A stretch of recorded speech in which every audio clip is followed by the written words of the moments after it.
আমি টুম্পা অটোওয়ালি পৌঁছে দেবই কাইন্ডলি। আজ আবিরের বিশ্বাস আর চেষ্টাতেই আমি আমার নিজের পায়ে দাঁড়াতে পেরেছি। আবির আবির সব করেছে। আবিরই সব করেছে। সে আমাকে বোম্বেতে পাঠিয়েছিল আমার ট্রিটমেন্টের জন্য। আমাকে বলেছিল, মামা তুমি কাউকে কিচ্ছু জানাবে না, তুমি যেদিন তোমার নিজের পায়ে উঠে দাঁড়াতে পারবে, হাঁটতে পারবে, সেদিন তোমার ওই ঠিক পাটা নিয়ে গিয়ে সবাইকে চমকে দিও। বাবা তুমি সত্যি বলছো? আবার আবির বাবু এসব করেছে? আবার আবির বাবু বলো না, আবার আবির বাবু? হ্যাঁ রে মা, হ্যাঁ, আমাদের সবার প্রিয় আবির। আর তোর আবির বাবু ও মানুষ নয়, ও ভগবান। আমি সব সময় প্রার্থনা করি ওর যেন কোনোদিনও কোনো ক্ষতি না হয়, ওর যেন সব সময় সবকিছু ভালো হয়।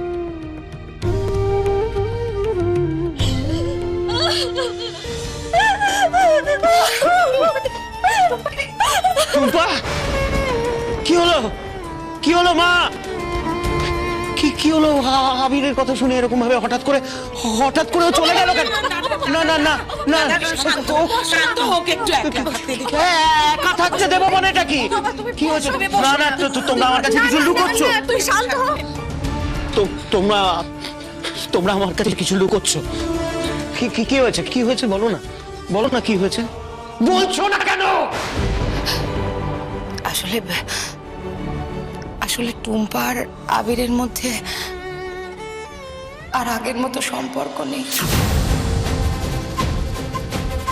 তুমি চলে যাওয়ার পরে এখানে অনেক কিছু ঘটে গেছে। টুম্পা ওর শ্বশুর বাড়ি থেকে চলে এসেছে আমাদের এখানে, আর এখনো আমাদের সাথে এখানেই থাকে।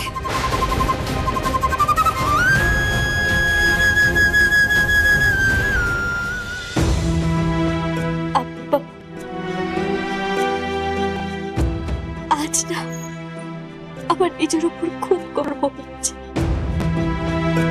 আমি আপনার মতন একজন মানুষকে নিজের স্বামী হিসেবে পেয়েছি, যে তার স্ত্রীর পরিবারের পাশে সব রকমের বিপদে এসে দাঁড়ায়। আবির বাবু, আজ আপনার জন্য আমার বাবা নিজের পায়ে উঠে দাঁড়াতে পারছে, শুধুমাত্র আপনার চেষ্টায়। আবির বাবু, thank you Abir Babu, thank you.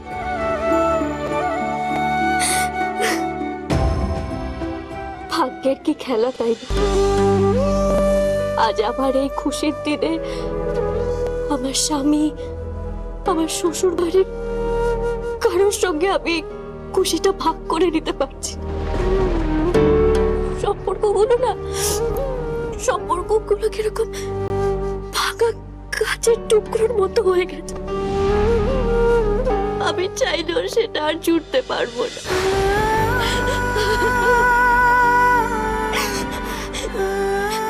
একটা ফোন কর। তোমার থেকে আমার সমস্ত সম্পর্ক শেষ করলাম, তোমার থেকে আমি নিজেকে মুক্ত করলাম। তুমি থাকো তোমার জেদ, তোমার অহংকার, তোমার আত্মবিশ্বাস নিয়ে। না না না, আমি আবির বাবুকে আর কোনো ফোন করতে পারবো না। উনি তো আমাকে পরিষ্কার জানিয়ে দিয়েছে উনি আমার সঙ্গে আর কোনো সম্পর্ক রাখতে চায় না। কিন্তু উনি যে আমাদের এত বড় একটা উপকার করলো, আমি একটা ধন্যবাদ জানাবো না? তবে উনি যদি আমার ফোন না ধরেন, কি করবো? আবার কি করা উচিত, কি করা উচিত না, কিচ্ছু বুঝতে পারছি না আমি।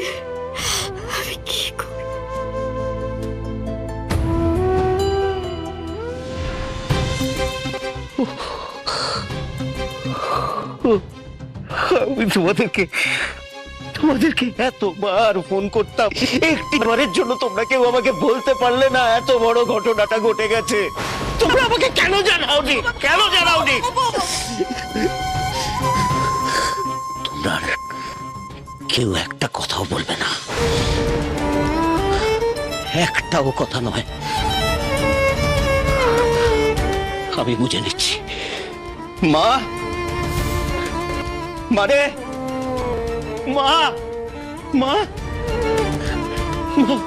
মারে আমি আসছি দাঁড়া।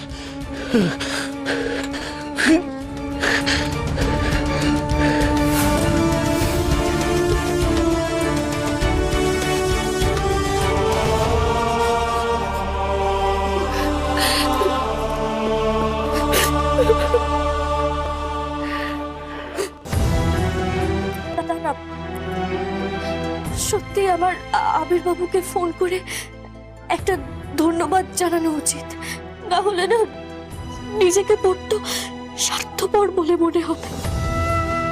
আবির বাবু না থাকলে আমরা তো টাকার অভাবে কোনোদিনও মামার পাটা সারিয়ে উঠতে পারতাম না।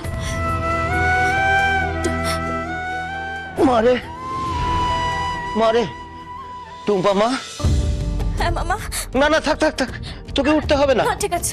আরে আমি ঠিক আছি।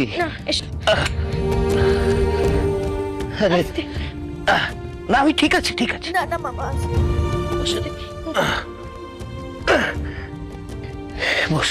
বস। আরে এভাবে ওখান থেকে কেন চলে এলি? না এমনি। মনের কথা লুকিয়ে রাখার অভ্যেসটা তোর আজও গেল না রে। সবার কাছে না হয় নাই বা বললি, আমার কাছে লুকিয়ে রাখার কি দরকার?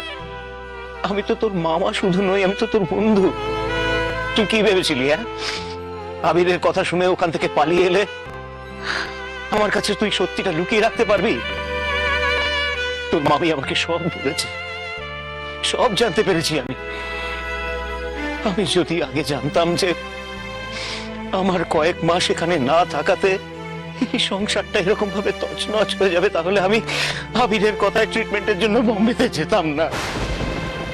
আমি থাকলে তোর জীবনটা আমি এভাবে অগোছালো হয়ে যেতে দিতে পারতাম না মা। মামা আমি তোমাকে খুব মিস করেছি বাবা। এই তো আমি চলে এসেছি, আর কোনো চিন্তা নেই তোর। এখন থেকে আমি সব সময় তোর পাশে বন্ধুর মতো থাকবো, তোকে আগলে রাখবো, দেখিস। কোথাও যাব না, আমি কোথাও যাব না।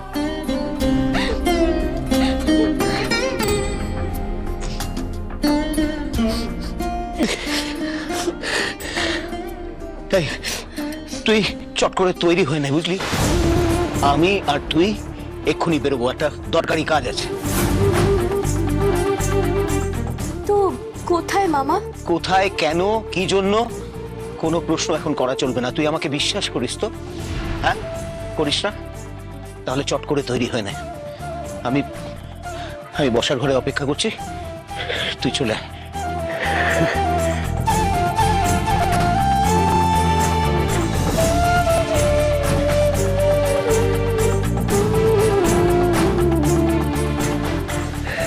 তাড়াতাড়ি তৈরি হয়ে নে।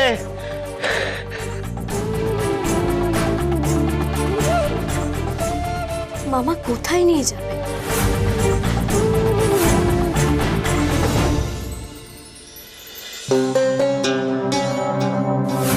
আবির, যে খেলাটা তুমি আমার সাথে খেললে একদম ঠিক করলে না। মনে রেখো, এক মাঘে শীত যায় না। প্রত্যেক বছর যেমন মাঘ আসে তেমন শীতও আসে। দেখেছো বৌমা, আবির কত বোঝদার হয়ে গেছে। আমরা তো এসব কথা ভাবিনি। আবির যেটা করেছে একদম ঠিক কাজ করেছে। কার নাতি দেখতে হবে তো? অলোকেশ মল্লিকের নাতি। বুদ্ধিমান তো হতেই হবে। কি হলো অনুরাধা, তুমি দাঁড়িয়ে আছো কেন? আবির যখন সব ব্যবস্থা করেই দিয়েছে তাহলে আর দেরি করে লাভ কি? যাও তৈরি হয় না, আমি অপেক্ষা করছি। এবার দেখি অনুরাধা, তুমি কাশী বিশ্বনাথে গিয়ে বাবুর আত্মার শান্তি কামনার জন্য পুজো দাও, নাকি আমাদের এখানে নতুন কোনো অশান্তিতে ফেলো? কি হলো অনুরাধা, তুমি দাঁড়িয়ে আছো কেন? বেরোতে হবে তো, যাও তাড়াতাড়ি তৈরি হয়ে নাও। কি হলো অনুরাধা, তুমি যাবে না? মায়ের সাথে যেতে তোমার কোনো সমস্যা আছে?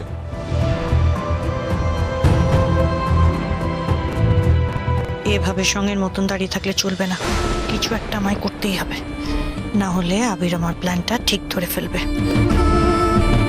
সমস্যা সমস্যা হতে যাবে কেন? আসলে আবির ব্যাপারটা কি বলতো, আমি চাইলেও যেতে পারবো না। এখন যেতে পারবে না কেন বলছো? তোমার তো ওখানে উপস্থিত থাকাটা খুব দরকার, তুমিই তো চেয়েছিলে আবির আর বৌমা কাশী বিশ্বনাথে গিয়ে বাবুর আত্মার শান্তি কামনায় পুজোটা দিয়ে আসুক। তা এখন কেন বলছো যেতে পারবো না? আবির তো ঠিক কথাই বলছে, ওই পুজোয় আবিরের থেকে তোমার থাকাটা বেশি জরুরি, কারণ তোমার গর্ভে বাবুর সন্তান রয়েছে। সত্যি তো, এটা তো আমাদের কারোর মাথাতেই আসেনি। বাহ দাদা, তুই তো বড় বৌদিকে হেপ্পি ব্যাচে ফেলেছিস। I am really proud of you.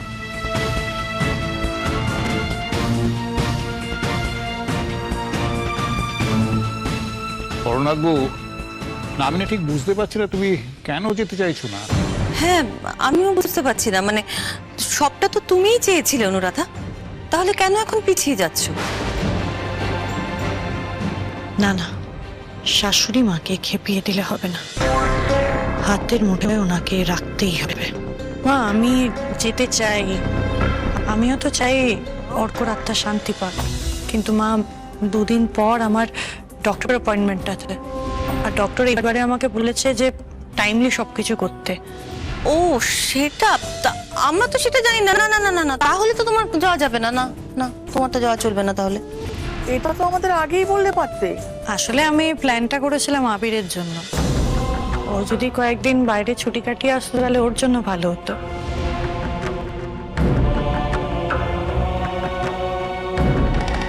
Thank you so much Anuradha, আমার জন্য তুমি এত কিছু ভাবলে।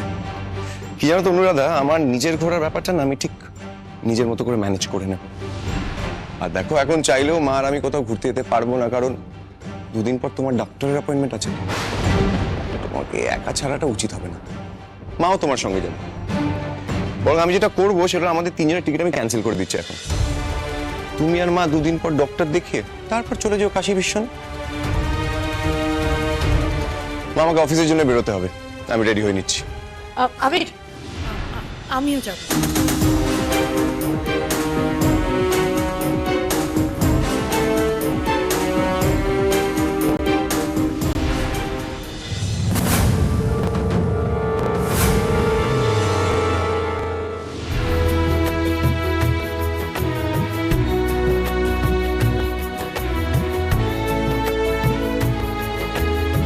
ও বাবা, জানো তুমি যখন এখানে ছিলে না, আমার একদম ভালোই লাগতো না। এই কেন রে, তোর বাবা যখন ছিল না তখন কি আমরা তোকে মারতাম? তা নয়, বকতে তো বটে। ও, এখন বাবা এসেছে বলে বাবার কাছে নালিশ করা হচ্ছে, তাই না? না না না, একদম না, আমার মেয়েকে বকবে না, মারবে না, কিচ্ছু করবে না। কেন তোমরা আমার মেয়েটাকে নিয়ে এরকম করো?